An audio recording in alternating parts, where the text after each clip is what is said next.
Hello everyone, hope you are doing well and with good health.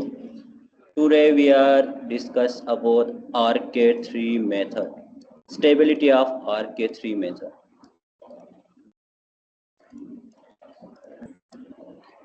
RK3 method की stability क्या है? अब पहले स्टेबिलिटी एनालिसिस टेस्ट करने के लिए क्या कंडीशन है, किस तरह हम चेक करते हैं, वो मैंने RK2 के लेक्चर में बता दिया। अब RK3 में हम RK3 मेथड का पहला फार्मूला लिखते हैं, फिर उसके बाद इसकी स्टेबिलिटी देखते हैं। RK3 होता है yn+1 equal to yn plus h/6 into K1 plus 4 K2 plus K3 होता है। अब इसमें देखें K1 K2 K3 क्या चीज से, तो K1 और K2 तो सेम वही है जो हमने RK2 में पढ़ा था। K1 इक्वल टू होता है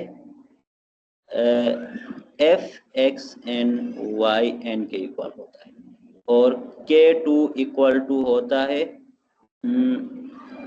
xn plus 1/2h yn plus 1/2h K1 होता है।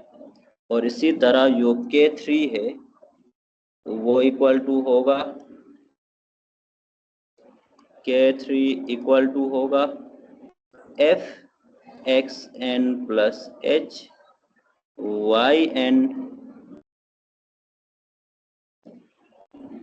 Minus h K1 plus 2h K2 होगा, ये इसके इक्वल होगा। अब स्टेबिलिटी चेक करने के लिए हम क्या करते थे? स्टेबिलिटी चेक करने के लिए हमेशा जो है वो हम लीनियर टर्म देखते हैं। स्टेबिलिटी चेक करने के लिए जो इक्वेशन होती है उसको हम लीनियर टेस्ट करते हैं।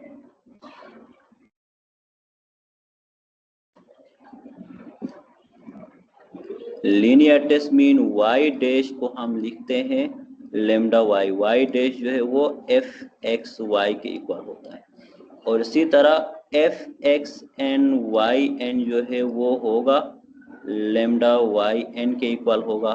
उसके अलावा स्टेबिलिटी की कुछ और कंडीशन थी, z को हम लिखते थे लेमडा h, जो कि मैंने RK2 में समझा दिया था, और उसके बाद रियल ऑफ z की एब्सोल्यूट वैल्यू इक्वल और लेस देन 1 करते हैं। सेम यही टेस्ट करते हैं स्टेबिलिटी के लिए। अब यहाँ पे K1 क्या है, K2 क्या है, वो हम देखते हैं। K1 equal to Fxn yn के इक्वल था, तो ये इसमें देखें लीनियर टेस्ट हम अप्लाई करते हैं तो ये होगा लेमडा yn के इक्वल होगा K1, और K2 इक्वल टू होगा Fxn plus 1/2h yn plus 1/2h K1 होगा। तो सेम वही जब टेलर सीरीज हम ओपन करते हैं तो xn प्लस 1/2h जो है वो लेमडा के इक्वल होगा, बाहर आएगा। बाकी ये सेम ऐसे ही होगा, yn प्लस 1/2 लेमडा K1 होगा। अब K1 की वैल्यू ऊपर हमने लेमडा yn था वो इधर पुट करना है, पुट किया तो ये लेमडा yn प्लस 1/2 लेमडा जो Kn है वो आपके पास है लेमडा yn के इक्वल है। इसकी जगह आपने लेमडा yn लिख देना है। सॉरी, ये h है, ये लेमडा नहीं, ये h है, सही है। यहाँ पे h K1 था ना, ये h है, तो ये भी आपके पास h होगा, ये भी h है, सही है। तो ये आपके पास K2 होगा, K2 इसके इक्वल होगा। अब K3 किसके इक्वल है, मैं K3 लिखता हूँ। K3 इक्वल टू है Fxn plus h yn minus h K1 plus 2h K2 है। तो K1 और K2 की वैल्यू ऊपर हमने जो फाइंड किया जाए, ये K1 की वैल्यू है, ये K2 की वैल्यू है, वो डायरेक्ट इधर पुट करना है। तो टेलर सीरीज के मुताबिक जो xn प्लस h है वो लेमडा के इक्वल होता है ना, वो लेमडा बाहर लिखते हैं इनटू सिर्फ वाई एन की वैल्यू हम लिखते हैं, जो होगा y n minus lambda h y lambda sorry ये होगा वाई एन माइनस सिर्फ ये वाली टर्म होगी Y n minus h K one होगा, H K one plus two H के टू होगा। अब इधर के वन और के टू की वैल्यूज पुट करना, ये होगा lambda y n minus h K one की वैल्यू है, के वन की वैल्यू क्या थी, लेमडा वाई एन है, lambda y n plus two h into K two की वैल्यू आप लिखें, के टू की वैल्यू क्या है वो यहाँ पे पुट कर देना है। के टू की वैल्यू है लेमडा इंटू, तो लेमडा में यहाँ पे लिख देता हूँ y n plus one upon two h into lambda y n के इक्वल है, ये इसके इक्वल है। इसको थोड़ा और हम सिंप्लीफाई करें तो ये होगा lambda into y n minus h lambda y n होगा, और यहाँ से 2h लेमडा को अंदर मल्टीप्लाई करते हैं तो ये होगा plus 2 lambda h y n और प्लस 2 और 2 कैंसल होगा, h square lambda square y n के इक्वल होगा। 2h लेमडा को 1/2h लेमडा वाई एन को मल्टीप्लाई करते हैं तो ये इसके इक्वल होगा। इसको आप फर्दर सिंप्लीफाई करना तो ये होगा K3 इक्वल टू होगा लेमडा इंटू वाई एन। अब देखो ये h lambda y n plus 2h lambda y n ये दोनों सेम है, तो ये -1 है, ये +2 है, तो ये होगा plus h lambda y n के इक्वल होगा। ये दोनों सेम है ना, इसलिए इन दोनों को मैंने ऐड कर दिया, और साथ में ये plus h square lambda square y n होगा। अब इन तमाम वैल्यूज को आपने टेलर सीरीज में पुट कर देना है। टेलर सीरीज के फार्मूले में जब हम पुट करते हैं तो टेलर सीरीज नहीं, आर के थ्री के फार्मूले में, आर के थ्री का फार्मूला है y n plus one equal to, ये आर के थ्री है, इक्वल टू है y n plus h upon 6 into K one plus 4 K two plus के थ्री होगा, ये इसके इक्वल होगा। अब यहाँ K1, K2 और K3 की वैल्यूज पुट करना है, पुट करने से होगा y n plus h upon 6 into K1 की वैल्यू है lambda y n plus 4, K2 की वैल्यू है lambda into y n plus 1/2 h lambda y n है, और उसके बाद प्लस जो K3 है उसकी वैल्यू अभी हमने फाइंड आउट किया था, यहाँ ऊपर इसकी वैल्यू है lambda into y n plus h lambda y n plus h square lambda square y n के इक्वल है। सही है। अब इनको बस आपने सिंप्लीफाई करना है, अंदर मल्टीप्लाई करके जो टर्म सिंप्लीफाई होती है इनको सिंप्लीफाई कर दो, करने से वाई एन प्लस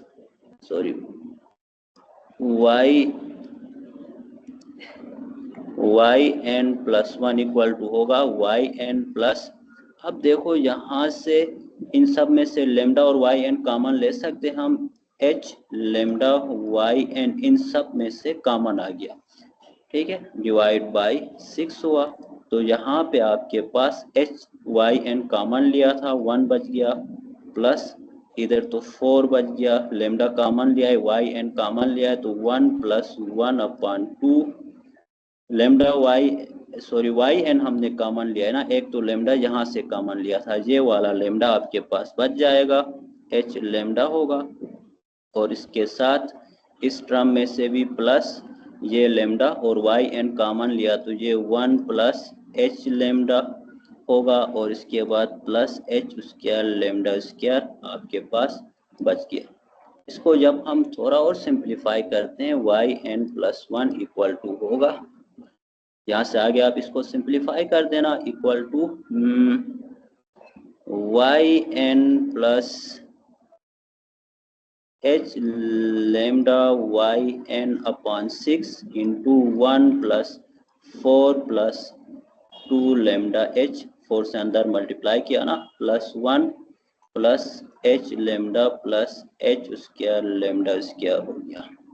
तो ये हो गया y n plus lambda h lambda y n upon 6 into 1 + 4 + 1 6 हो गया ये, plus 2 lambda h plus lambda H 3 lambda H हो गया ना, 2 lambda h plus lambda H, इसके साथ कोई ऐड नहीं होगा, ये लेमडा स्क्वायर एच स्क्वायर होगा।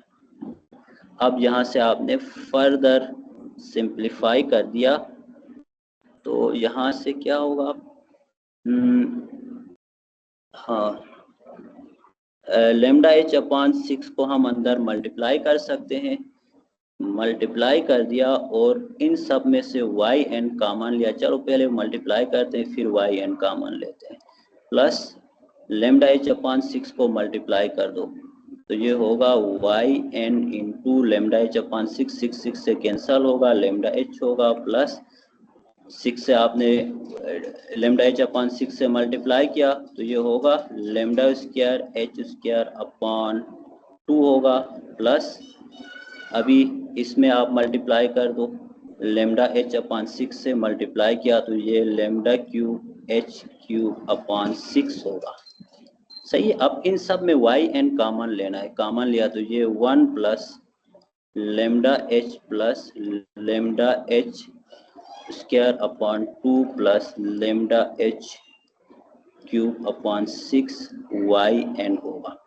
अब ये जो है ये रियल ऑफ सॉरी इसको हमने क्या करना है, lambda h equal to z करना है स्टेबिलिटी के लिए, तो ये y n plus 1 equal to होगा 1 plus z square upon 2 plus z cube upon 6 y n होगा। और यहाँ से इसमें क्या करना है, स्टेबिलिटी के लिए रियल ऑफ z की absolute value is less than equal to 1 करना है। तो रियल ऑफ z आपके पास ये वैल्यू है, इसको आप लिख देना, ये होगा 1 plus z square upon 2 plus z cube upon 6 की absolute value equal or less than 1 कर दो। जब एब्सोल्यूट को ओपन करते हैं तो ये -1 equal or less than 1 plus z square upon 2 plus z cube upon 6 equal or less than 1 होगा।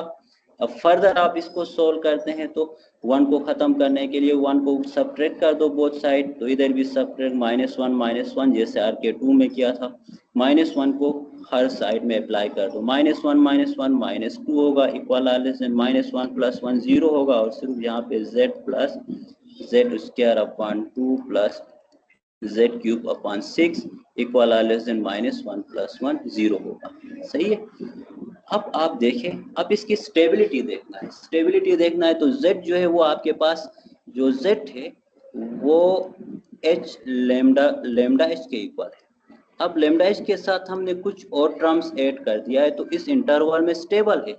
अगर इन टर्म्स को भी हम रिमूव कर दें, जिनको ऐड किया इन टर्म्स को हम रिमूव कर दे तो ये -2 equal or less than lambda h या जेड होगा which equal or less than 0 होगा, क्योंकि हमने इनको प्लस कर दिया है ना। मींस आप z के साथ कुछ और टर्म्स प्लस करते हैं तो ये इस इंटरवल में स्टेबल होता है। तो जिन टर्म्स को आपने प्लस किया है उन टर्म्स को रिमूव कर दे तो ये स्ट्रॉन्ग स्टेबल होगा, स्ट्रॉन्ग 100% श्योरिटी है कि lambda h belong to -2 and 0 के बिटवीन ये सिस्टम हमेशा स्टेबल होगा। सही है। अब वीक स्टेबिलिटी या कंप्लीट स्टेबिलिटी देखने के लिए आपने क्या करना होगा, ये जो सिस्टम है ये वाला सिस्टम कहाँ गया, हाँ ये सिस्टम, इसको सोल्व करना है। इसका जो सोल्यूशन आएगा वो आपके पास वीक स्टेबल होगा। वीक स्टेबल के लिए आपने ग्रेटर साइड देखना है तो नेगेटिव में इनका सोल्यूशन देखना है लेफ्ट और राइट साइड से। तो इसका सोल्यूशन देखने के लिए z plus z square upon 2 plus z cube upon 6 equal to -2 कर देना। इक्वल टू 0 किया तो आपके पास लेस इंटरवल आएगा ना, जब -2 करते हैं तो ज़्यादा ग्रेटर सोल्यूशन आएगा। तो इसको हम फर्दर सिंप्लीफाई करते हैं तो z plus z square upon 2 plus z cube upon 6 plus 2 equal to 0 होगा। अब इसका रूट फाइंड करना, इसका जो रूट है, रूट मीन इस क्यूबिक इक्वेशन को सोल्व करना है, इसका जो रूट है वो आपके पास स्टेबिलिटी का इंटरवल आएगा। तो जब आप इस सिस्टम को सोल्व करते हैं ना, तो इसका एग्जैक्ट रूट फाइंड करना पॉसिबल नहीं है, लेकिन इसका जो अप्रोक्सीमेट रूट है ना वो -2.5 है। -2.5 इधर पुट कर दो तो ये 0 के इक्वल आएगा। इसका रूट मीन इस क्यूबिक इक्वेशन का सोल्यूशन इसके इक्वल आएगा। इसका मतलब जो स्टेबिलिटी है वो लैम्डा h बिलोंग टू -2.5 और 0 होगा, इसके बिटवीन ये सिस्टम स्टेबल होगा। आप लोग इसका रूट फाइंड करके देखें, जो क्यूबिक इक्वेशन है इसका रूट कैसे फाइंड करते हैं। क्यूबिक इक्वेशन का रूट फाइंड करने के लिए हम जो कांस्टेंट टर्म होता है इसके फैक्टर फाइंड करते हैं ना, और उन फैक्टर को 1 बाय 1 हिट करते हैं। तो ये तो आपके पास एक इरेशनल रूट आएगा, रेशनल आए तो तब इस तरह होता है। तो मीन्स इसका रूट जो है वो -2.5 के करीब होगा। तो ये सिस्टम -2.5 और 0 के बिटवीन स्टेबल होगा। अगर -2 और 0 के बिटवीन करे तो ये ज्यादा स्टेबल होगा।